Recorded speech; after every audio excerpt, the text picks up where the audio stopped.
तो आज हम जिस कहानी की तह तक जाने वाले हैं ना, वो कोई आम कहानी नहीं है। ये एक ऐसी खौफनाक पहेली है जहां सदियों पुराने श्राप, डरावनी किंवदंतियां और आज का मॉडर्न साइंस एक बहुत ही भयानक तरीके से आपस में टकराने वाले हैं। एक ऐसा रहस्य जिसने समय की सीमाओं को भी लांघ दिया है। तो चलिए, बिना किसी देरी के इस रहस्यमयी सफर में गहराई से उतरते हैं और इस खौफनाक सच को समझने की कोशिश करते हैं। बस एक पल के लिए इमेजिन कीजिए, शनिवार की रात है, घना अंधेरा है, चारों तरफ डरावना सन्नाटा पसरा है और तभी अचानक से भारी कदमों के साथ एक फुसफुसाहट आपके कानों में गूंजने लगती है। बम बम बश, बम बम बश, मतलब रोंगटे खड़े कर देने वाली आवाज। ये कोई मामूली मंत्र नहीं है, ये साक्षात मौत के आने का सिग्नल है उस गांव में। तो चलिए सबसे पहले चलते हैं इस कहानी के पहले अध्याय की तरफ, बेरमपुर का खौफनाक रहस्य। मध्य प्रदेश की वादियों में एक गांव बसा है, बेरमपुर। वहां डर का दूसरा नाम है निशिर मोलो। वहां अंधविश्वास की जड़ें इतनी गहरी हैं कि बड़े बड़े शूरवीर भी सूरज ढलने के बाद घर से बाहर निकलने में कांप उठते हैं।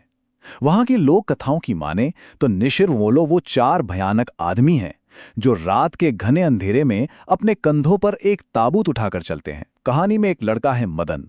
उसके पिता ने उसे एक बहुत ही सख्त चेतावनी दी थी। कहा था कि अगर कभी भी उन भारी कदमों की आहट सुनाई दे तो फौरन छिप जाना, ना उनकी तरफ देखना और ना ही उनके सामने आना, क्योंकि जो भी निशिर मोलो को एक बार देख लेता है ना, वो कभी जिंदा लौटकर नहीं आता। अब बात करते हैं मदन की और उस मनहूस ताबूत की। मदन ठहरा एकदम निडर और बेखौफ नौजवान।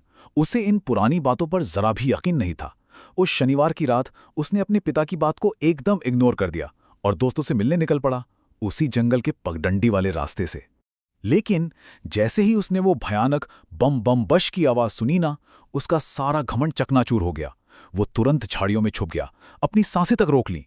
उसे लगा कि चलो खतरा टल गया है, लेकिन जैसे ही उसने पलट कर देखा तो क्या देखता है, वो चारों ताबूत वाले उसके ठीक पीछे खड़े थे। बस अगले दिन उसके पिता को मदन की लाश उसी बरगद के पेड़ के पास मिली और उसके चेहरे पर ऐसा खौफ जमा हुआ था जैसे मरने से पहले उसने साक्षात नर्क देख लिया हो। यहां से कहानी एक बहुत बड़ा जंप लेती है। सीधे चलते हैं 400 साल बाद, मेघना के रहस्यमयी सपने की तरफ। पूरे 400 साल बीत चुके हैं, दुनिया पूरी तरह बदल गई है, लेकिन कुछ पुराने साए हैं जो आज भी पीछा कर रहे हैं। अब हम मिलते हैं मेघना से। मेघना हर रात एक अजीब सा सपना देखती है। सपने में वो खुद को एक बहुत ही घने कोहरे से भरे जंगल में बिल्कुल अकेला पाती है और तभी एक विशालकाय भयानक सा पक्षी उसका पीछा करने लगता है। वो अपनी जान बचाकर बेतहाशा भागती है और सीधे एक बड़े से पेड़ से जाकर टकरा जाती है। लेकिन रुकिए, ये कोई नॉर्मल पेड़ नहीं है। इस पेड़ से हरे रंग का एक बहुत ही अजीब सा पानी टपक रहा था। ये कोई ऐसा वैसा सपना नहीं था, ये हर रात मेघना की रातों की नींदें उड़ा रहा था। अब यहाँ ना एक बहुत ही दिलचस्प कंट्रास्ट देखने को मिलता है। एक तरफ है वो बेरमपुर का जंगल, जहां अंधेरा है, कोहरा है और 400 साल पुराने खौफनाक रहस्य दबे पड़े हैं। और दूसरी तरफ एकदम अलग दुनिया है, दिल्ली की एक हाई टेक लैब।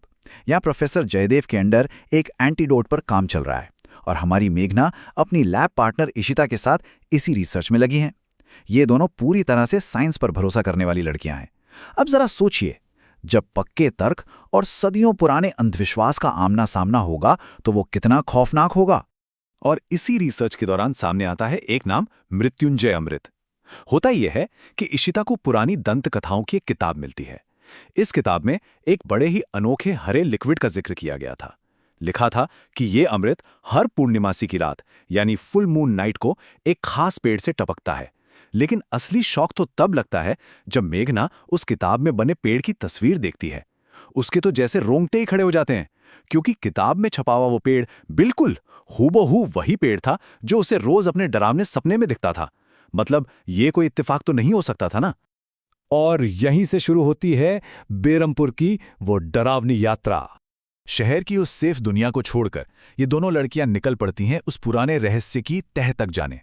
पहले पुरानी किताब में सुराग ढूंढना, फिर उस सपने वाले पेड़ की पहचान करना और फिर बस पकड़कर सीधे बेरमपुर के लिए निकल जाना। लेकिन सबसे खौफनाक हिस्सा तो उनका वहां पहुंचना था। जैसे ही उन्होंने बेरमपुर गांव के गेट के अंदर कदम रखा ना, वैसे ही सूरज अचानक बादलों में छिप गया और एक बहुत ही ठंडी, डरावनी और तेज आंधी ने उनका स्वागत किया। माहौल ऐसा हो गया था मानो वो गांव खुद उन्हें अंदर आने से रोक रहा हो। खैर, गांव के अंदर पहुंचते ही एक कुएं के पास उनकी मुलाकात होती है वहां के मुखिया से। अब वहां वो एक झूठी कहानी गढ़ती हैं कि वो 5 गांव के रिसर्च करने आई हैं ताकि किसी को उन पे शक न हो। मुखिया भी खुशी खुशी उन्हें अपनी पत्नी यानी ठकुराइन के घर में रुकने की जगह दे देता है। लेकिन जैसे ही वो दोनों घर के अंदर कदम रखती हैं, एक बहुत बड़ा अपशकुन हो जाता है। उनके घर में घुसते ही मंदिर में जल रहा दीपक अचानक से बुझ जाता है। और हैरानी की बात तो यह है कि बिल्कुल उसी वक्त गांव के मुख्य मंदिर में पूजा कर रहे पुजारी का दीपक भी अपने आप बुझ जाता है। अब आप ही बताइए, क्या यह महज एक इत्तेफाक था? बिल्कुल नहीं। अब जरा वक्त के इस खौफनाक खेल को समझिए। 400 साल पहले क्या था? राजा सूरजभान का शासन था, जिसका वो आलीशान महल अब एक डरावने खंडहर में बदल चुका है। और आज सुबह 9 बजे इन लड़कियों ने दिल्ली से अपनी जर्नी शुरू की थी, और अब आज रात 12 बजे वो मुखिया के बेटे अनुज के साथ मिलकर उस 400 साल पुराने राजमहल में छुपकर घुसने की प्लानिंग कर रही हैं। मतलब सदियों पुराना वो खौफनाक इतिहास आज की रात सीधे तौर पर आज के वर्तमान से टकराने वाला है। और फिर वक्त आता है निशुर मोलो की वापसी का। जो खौफनाक बुराई 400 सालों से गहरी नींद में सोई हुई थी ना, वो अब जागने वाली है। रात के ठीक 12 बजे जब मेघना, इशिता और अनुज उस राजमहल में एक खिड़की के रास्ते चुपके से घुसते हैं, तो मेघना को एक बहुत ही अजीब सी फीलिंग होती है, एक डेजावू। उसे उस महल का कोना कोना, हर एक चीज जानी पहचानी सी लगने लगती है। और तभी उस वीरान सुनसान महल के गलियारे में किसी सिपाही के भारी जूतों के चलने की आवाज गूंजने लगती है, जबकि वहां दूर दूर तक कोई परिंदा भी नहीं था। और फिर अचानक बाहर से वही रोंगटे खड़े कर देने वाली आवाज दोबारा गूंजने लगती है, बम बम बम। हवा इतनी तेज हो जाती है कि पूछिए मत। ये आवाज इतनी भयानक थी कि गांव का हर एक इंसान अपनी गहरी नींद से उठकर बैठ जाता है। पुजारी तो बुरी तरह हड़बड़ाता हुआ सीधा मुखिया के कमरे में भागता है और हांफते हुए बताता है कि निशिर मोलो गांव में वापस आ गए हैं। इसके बाद तो पूरा का पूरा बेरमपुर गांव मौत के डर से अपने अपने घरों में दुबक कर बैठ जाता है। अब ध्यान दीजिएगा, क्योंकि एक ही वक्त पर 2 अलग अलग जगहों पर एकदम खौफनाक चीजें हो रही हैं। एक तरफ राजमहल के अंदर का रहस्य है, जहां एक बहुत तेज आवाज के साथ कोई रहस्यमयी दरवाजा खुलता है और वो तीनों बच्चे बुरी तरह चौंक जाते हैं। और ठीक उसी वक्त दूसरी तरफ जंगल में खौफ का नंगा नाच चल रहा है। तेज आंधी के बीच गांव के 2 जुआरी हैं, संपत और कप्ता।